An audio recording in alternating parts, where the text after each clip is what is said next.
नमस्कार, good morning. सुबह के सबसे पहले बुलेटिन में आप सभी का स्वागत है। मैं हूं आपके साथ अस्मिता। बुलेटिन की शुरुआत करेंगे इस वक्त की बड़ी खबर से।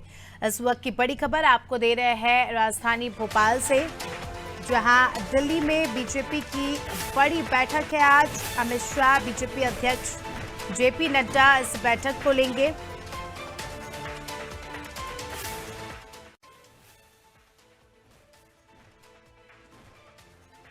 देखिए, आज दिल्ली दौरे पर रहेंगे मुख्यमंत्री, साथ ही बीजेपी शासित राज्यों के मुख्यमंत्री और डिप्टी सीएमओ की आज बैठक है।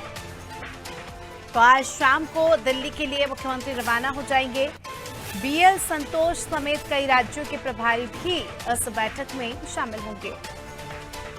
साथ ही आगामी विधानसभा लोकसभा चुनाव पर बताया जा रहा है कि इस बैठक में चर्चा होगी।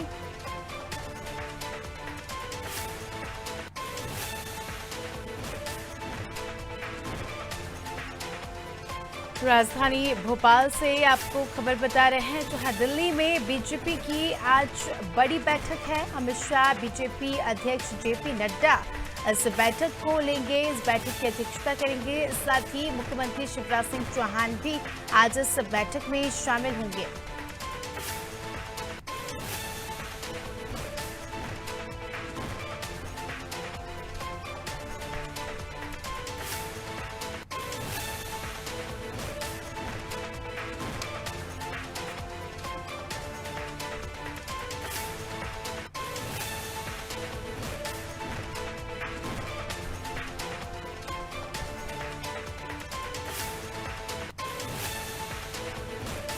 चलिए, इसी के साथ इस खबर पर हमारे विशेष संवाददाता वैभव गुप्ता हमारे साथ जुड़ चुके हैं। वैभव, बताया जा रहा है कि आज दिल्ली में बड़ी बैठक है, जिसमें मुख्यमंत्री शिवराज सिंह चौहान भी शिरकत करेंगे। चुनावी लिहाज से देखें तो कितना अहम माना जा रहा है इस बैठक को? बेहद अहम रहेगी ये बैठक, क्योंकि जिस तरह से कर्नाटक के चुनाव परिणाम आए हैं उसने कहीं ना कहीं बीजेपी के लिए खतरे की घंटी बजा दी है। इस साल मध्य प्रदेश के साथ ही अन्य 4 राज्यों में विधानसभा के चुनाव होने हैं और इसके बाद अगले साल लोकसभा के चुनाव होने हैं। तो बीजेपी किसी भी तरह का रिस्क नहीं लेना चाहती। तो आज एक बड़ी बैठक दिल्ली में आयोजित की गई है। शाम को मुख्यमंत्री शिवराज सिंह चौहान दिल्ली की ओर रवाना होंगे। इस बैठक में मुख्यमंत्री शिवराज सिंह चौहान के अलावा अन्य बीजेपी शासित राज्यों के मुख्यमंत्री, इसके साथ ही डिप्टी सीएम भी इस बैठक में शामिल होने के लिए दिल्ली पहुंचेंगे। सबसे ज्यादा महत्वपूर्ण बात है कि इसमें संगठन महासचिव बीएल संतोष के साथ ही राज्यों के प्रभारियों को भी बुलाया गया है। तो वो प्रभारी भी इस बैठक में मौजूद रहेंगे और इस बैठक में खाका तैयार किया जाएगा आने वाले विधानसभा और लोकसभा चुनावों को लेकर। तो ये बेहद महत्वपूर्ण बैठक है, क्योंकि इस बैठक में खुद राष्ट्रीय अध्यक्ष जेपी नड्डा मौजूद रहेंगे, गृह मंत्री राजनाथ सिंह भी, गृह मंत्री अमित शाह भी मौजूद रहेंगे। और इस बैठक में हर उस मुद्दे पर तैयारी बातचीत की जाएगी, मंथन किया जाएगा कि जो मुद्दा चुनाव से रिलेटेड होगा, बीजेपी राज्यों में शासित जो सरकारें हैं उनकी योजनाओं पर भी इस बैठक में चर्चा की जाएगी, ताकि आने वाले समय में जो विधानसभा चुनाव होने हैं तब किसी तरह की दिक्कत किसी भी राज्य में बीजेपी के सामने ना आए।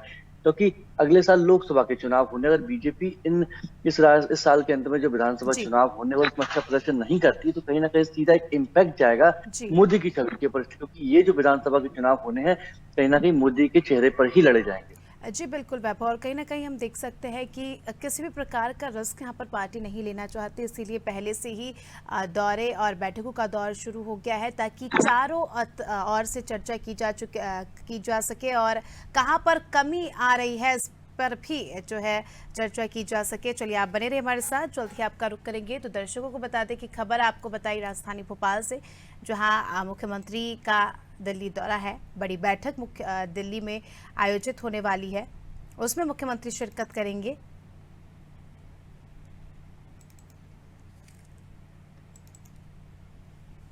चलिए, इसके बाद अब अगली बड़ी खबर पर नजर डाल लेते हैं। अगली बड़ी खबर आपको बता रहे हैं राजधानी भोपाल से ही, जहां शिवराज कैबिनेट की भी बैठक है आज। बैठक में कई अहम मुद्दों पर चर्चा होगी, ऐसा बताया जा रहा है। कई अहम प्रस्तावों पर मुहर भी लग सकती है। कई सारे प्रस्ताव जिसे काफी ज्यादा अहम माना जा रहा है, उस पर बताया जा रहा है कि आज मुहर लग सकती है। और कई अहम मुद्दों पर आज की इस बैठक में बताया जा रहा है कि चर्चा होने वाली है। चलिए इसी के साथ अब हमारे सहयोगी वैभव हमारे साथ इस खबर पर जुड़ चुके हैं। वैभव, बताया जा रहा है कि आज शिवराज कैबिनेट की बैठक है जिसमें कई अहम मुद्दों पर चर्चा होगी, साथ ही कई अहम प्रस्तावों पर मुहर भी लग सकती है। हमारे सहयोगी वैभव हमारे साथ इस खबर पर जुड़ चुके हैं। वैभव, बताया जा रहा है कि आज शिवराज कैबिनेट की बैठक है जिसमें कई अहम मुद्दों पर चर्चा होगी, साथ ही कई अहम प्रस्ताव पर भी मुहर लग सकती है। शिवराज कैबिनेट की बेहद अहम बैठक आज होने जा रही है। मुख्यमंत्री शिवराज की जो कैबिनेट बैठक होगी इसमें कई बेहद अहम प्रस्ताव होंगे। सबसे जो ज्यादा महत्वपूर्ण प्रस्ताव है वो 12th की जो टॉपर लड़कियां हैं, लड़कियों के साथ ही लड़कों को भी अब ई स्कूटी दी जाएगी अस्मिता। इसके साथ ही ई स्कूटी के प्रस्ताव पर चर्चा होगी। सहकारिता नीति 2023 को मंजूरी मिलेगी। सहकारिता सहकारी समितियों को मजबूत करने के लिए स्वरोजगार को बढ़ावा देने पर भी विचार मंथन कैबिनेट की बैठक में किया जाएगा। इसके साथ ही चूंकि मध्य प्रदेश में निवेश को बढ़ाने के लिए सरकार तमाम तरह के प्रयास कर रही है, तो निवेश बढ़ाने के लिए जिलों में कोर ग्रुप बनाए जाएंगे। हायर एजुकेशन के लिए विदेश जाने वाले SC/ST छात्रों की सालाना आय की जो सीमा होती है, आय सीमा 6 लाख से बढ़ाकर 8 लाख करने के प्रस्ताव पर भी चर्चा की जाएगी। इसके साथ ही नर्मदा नदी पर एक पुल बन रहा है। इस पुल की जो लागत है उसे 58 करोड़ से बढ़ाकर 129 करोड़ रुपए करने पर प्रस्ताव पर चर्चा होगी। लॉ क्लर्क, इसके साथ ही रिसर्च असिस्टेंट के पदों का जो मानदेय वर्तमान में 20,000 है उसे 40,000 करने का भी एक प्रस्ताव है। इसके साथ ही नर्मदा घाटी विकास के दैनिक वेतन भोगी कर्मचारियों को 7वां वेतनमान देने के प्रस्ताव पर भी इस कैबिनेट की बैठक में चर्चा की जाएगी। ऐसा माना जा रहा है कि अधिकांशतः प्रस्ताव जो रहेंगे उस पर मुख्यमंत्री जो शिवराज की जो कैबिनेट है उसे मंजूरी दे सकती है, क्योंकि चुनावी साल है, सरकार किसी की नाराजगी नहीं झेलना चाहेगी। जी बिल्कुल, और देखा जा रहा है कि छात्रों युवाओं को के लिए बड़े प्रस्ताव यहाँ पर इनकी मंजूरी मिल सकती है, और अब देखना खास होगा कि कितने प्रस्ताव होंगे जिन पर मुहर लग सकती है। चलिए वैभव, बने रहिए हमारे साथ, जल्द ही आपका रुख करेंगे। तो दर्शकों को बता दें कि खबर आपको बताई राजधानी भोपाल से, जहां आज शिवराज कैबिनेट की बैठक है जिसमें कई अहम प्रस्तावों पर मंजूरी मिल सकती है।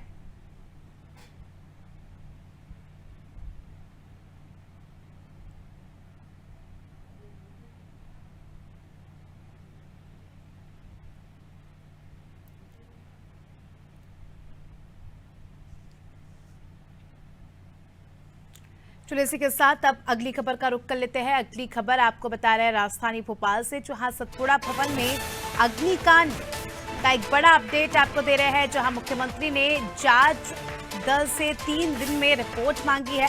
साथ ही आज भी सतपुड़ा में निरीक्षण किया जाएगा। लगभग 20 और लोगों के बयान आज लिए जाएंगे।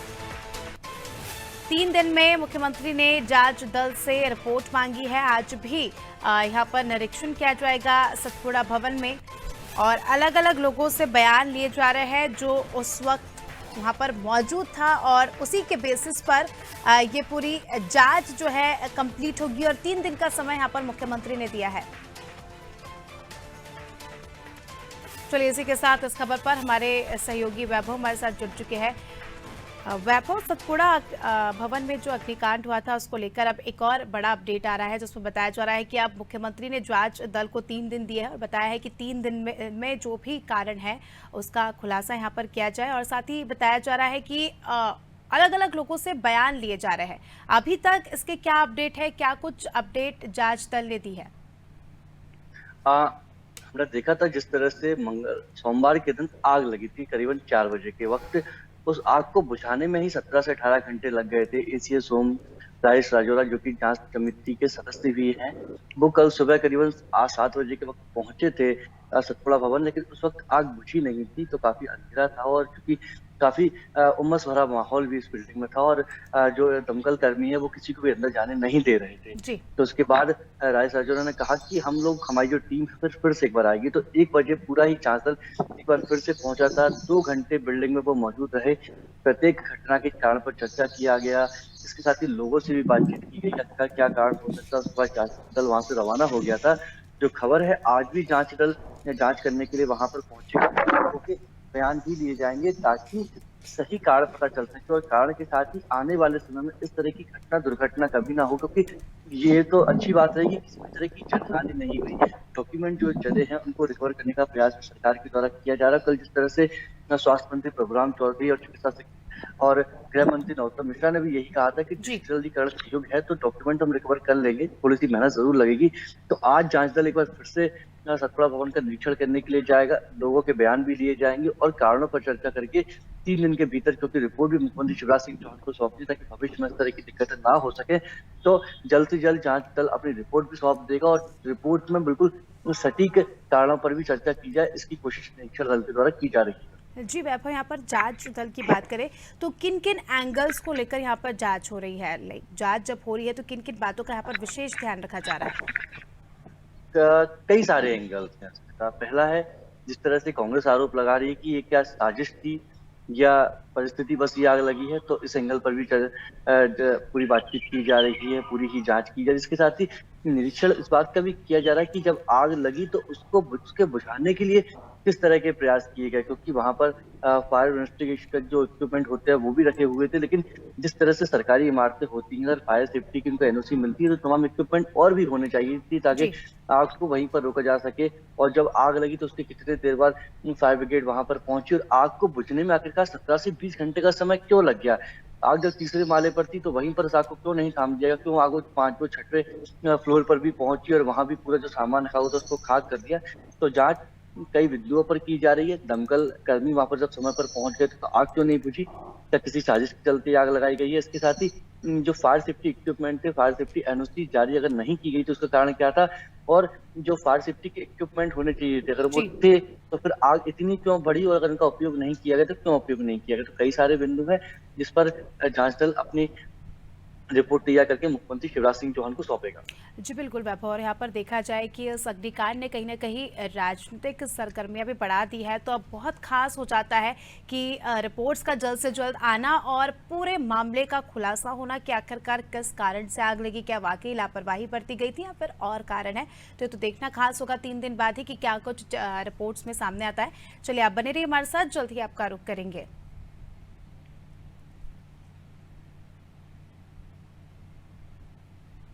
चलिए इसी के साथ अब अगली खबर का रुख कर लेते हैं। राजधानी भोपाल से ही अगली खबर आपको बता रहे हैं, जहां बैजनाथ यादव लेंगे कांग्रेस की सदस्यता।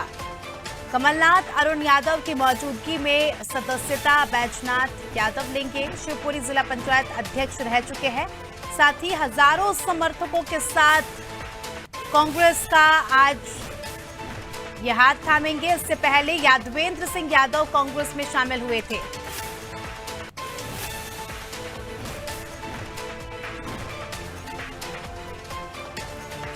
तो बड़ी खबर आपको बता रहे हैं, बैजनाथ यादव आज कांग्रेस की सदस्यता ग्रहण करेंगे। चलिए इसी के साथ हमारे सहयोगी वैभव हमारे साथ जुड़ चुके हैं। वैभव, शिवपुरी से एक बड़ा चेहरा बैजनाथ यादव कांग्रेस की सदस्यता ग्रहण करने वाला है। कह सकते हैं ये कि जो पूरा झटका है ये सिंधिया खेमे को लगने वाला, क्योंकि शिवपुरी बेल्ट कहा जाता है, ज्योतिरादित्य सिंधिया का कहा जाता है कि गढ़ है ये। जिस तरह से यादवेंद्र सिंह यादव अब से कुछ महीने पहले कांग्रेस की उन्होंने सदस्यता ली थी, तब कमलनाथ भी मौजूद रहे थे, तब उन्होंने कई सारी बातें की, लेकिन अब जी। बैजनाथ यादव जो कि जिला पंचायत अध्यक्ष भी रहे हैं, सिंधिया खेमे के वो नेता माने जाते हैं, लेकिन वो अब बीजेपी का दामन छोड़ के कांग्रेस का दामन थामने वाले हैं। हालांकि कल रात को बीजेपी संगठन की ओर से एक लेटर भी उन्हें जारी किया गया था। इस लेटर में लिखा है कि आपका जिस तरह से सोशल मीडिया के आधार पर हमको खबरें मिल रही कि आप कांग्रेस में शामिल हो सकते हैं, या तो आप इन खबरों का खंडन कीजिए, नहीं तो पार्टी आपकी प्राथमिक संस्था होती है उसको निरस्त कर देगी। तो बैजनाथ यादव के द्वारा किसी तरह का जवाब नहीं दिया गया, तो पार्टी ने उनको अनुशासनहीनता के आरोप में भाजपा ने पार्टी से निकाल दिया। तो आज जो खबर मिल रही है, बैजनाथ यादव कांग्रेस का दामन थाम सकते हैं। बड़ी संख्या में उनके साथ जो कार्यकर्ता है वो भी कांग्रेस का दामन थामे, तो कहीं ना कहीं झटका कह सकते हैं चुनावी साल में। बड़ा झटका सिंधिया खेमे के लिए और एक झटका बीजेपी के लिए भी, क्योंकि बीजेपी एक और कार्यकर्ता को एकजुट करने के तमाम प्रयास कर रही है। दूसरी ओर ग्वालियर चंबल संभाग के जो बड़े नेता है, उसका बड़ा कर है वो बीजेपी छोड़कर कांग्रेस का दामन थाम रहे हैं। जी बिल्कुल वैभव, अगर हम कारणों की बात करें, जैसे कि आपने बताया कि सोशल मीडिया पर पहले इस बात की अफवाहें उड़ रही थी कि ये जल्द ही कांग्रेस में शामिल होने वाले हैं, तो ऐसे कोई कारण सामने निकल कर नहीं आए? क्या ये पार्टी से नाराज थे या पार्टी में इन्हें यानी बीजेपी में इतनी इंपॉर्टेंस नहीं मिल रही थी जिसके चलते इन्होंने कांग्रेस का हाथ थामा? कारण कई सारे हो सकते हैं, लेकिन जो असल कारण है वो यही है कि हर नेता की अपनी व्यक्तिगत चाह होती है कि वो राजनीति में और ज्यादा किस तरीके से बढ़ता है। कई नेता विचारधारा से भी प्रेरित होते हैं। तो जब ये बीजेपी में छोड़कर कांग्रेस में शामिल होंगे बैजनाथ यादव, तब उनसे जरूर सवाल किया जाए कि आखिरकार आपने किस आधार पर बीजेपी को छोड़कर कांग्रेस का चुनाव किया है। क्योंकि आप सिंधिया जी के साथ, ज्योतिरादित्य सिंधिया के साथ आप कांग्रेस छोड़कर बीजेपी में आए थे, लेकिन जी। फिर कम समय में ऐसा क्या होगा कि आपको एक बार फिर से अपनी पुरानी पार्टी में, या कहें कि आपको घर वापसी करनी पड़ रही। तो कई सारे सवाल है। अगर विचारधारा के प्रति आप इतने मजबूत थे, विचारधारा के प्रति आपका इतना लगाव था, तो आप सिंधिया के साथ बीजेपी में ही क्यों आए थे? जी। अगर आप बीजेपी में आ चुके थे, फिर आप कांग्रेस में क्यों जाना चाहते हो? फिर आपको विचारधारा कैसे याद आ गई? तो कई सारे सवाल है। सवाल के जवाब जरूर उनसे मांगे जाएंगे जब वो भी कांग्रेस कार्यालय पहुंचेंगे, सदस्यता ग्रहण करेंगे, कमलनाथ के साथ भी वो मौजूद रहेंगे, जी। तब उनसे जरूर सवाल किया जाएगा। जी बिल्कुल, अब ये जानना खास ही होगा, लिहाजा चुनावी साल है और ऐसे में तो ऐसी खबरें सामने आती ही रहती है और ऐसी बातें काफ़ी आम हो जाती है फेरबदल की। चलिए, आप हमारे साथ बने रहिए, जल्दी आपका रुख करेंगे। तो दर्शकों को बता दें कि खबर आपको बताई राजधानी भोपाल से, जहाँ शिवपुरी का एक बड़ा चेहरा अब कांग्रेस में शामिल होने वाला है। चलिए, इसी के साथ अब अगली खबर पर नजर डाल लेते हैं। अगली खबर भोपाल से, जहां सीएम की लाडली बहना योजना 5 लाख महिलाओं को जो है राशि मिलेगी। जो 5 लाख महिलाएं बच गई थी, डीबीटी सक्रिय होने वाली महिलाओं को राशि जो है आवंटित की जाएगी। साथ ही 9 से 14 जून तक इनके खातों में डीबीटी सक्रिय रहेगी। भुगतान प्रक्रिया के लिए कार्यक्रम जारी किया गया है। 16 जून से मिलेंगे 1,000 रुपए। बड़ी खबर आपको बता रहे हैं राजधानी भोपाल से, जहां लाडली बहना योजना के तहत 5 लाख महिलाओं को राशि मिलेगी। चलिए, इसी के साथ हमारे सहयोगी वैभव हमारे साथ जुड़ चुके हैं। वैभव, देखा जा रहा था कि एक बहुत ही महत्वाकांक्षी योजना है मुख्यमंत्री की लाडली बहना योजना, जिसके तहत 1,000 रुपए की राशि महिलाओं के खाते में आ भी गई है, जिनके रजिस्ट्रेशन पहले हो चुके थे। और अब बताया जा रहा है कि बची हुई 5 लाख महिलाओं को जो है 16 जून तक की राशि मिलेगी। शुरुआत हो जाएगी। अस्पताल जो 5 लाख महिलाएं रह गई थी, किन्हीं भी कारणवश, किसी के कागजात पूरे नहीं थे, किसी की डीबीटी डायरेक्ट बेनिफिट ट्रांसफर जो लिंक होना चाहिए खाते से, जिनका लिंक नहीं थे, तो उन खातों में राशि नहीं पहुंच पाई। हालांकि मुख्यमंत्री शिवराज सिंह चौहान ने 10 तारीख को कहा था, जब लाडली बहना योजना के तहत वो सिंगल क्लिक के माध्यम से महिलाओं के खाते में पैसे ट्रांसफर कर रहे थे, कि बहनों तुम्हें परेशान होने की कोई जरूरत नहीं है। अगर किसी टेक्निकली दिक्कत के चलते आपके खाते में पैसे नहीं आ पा रहे हैं, तो उस टेक्निकली दिक्कत को जल्द ही दूर करके आपके खाते में वो पैसे पहुंचा दिए जाएंगे।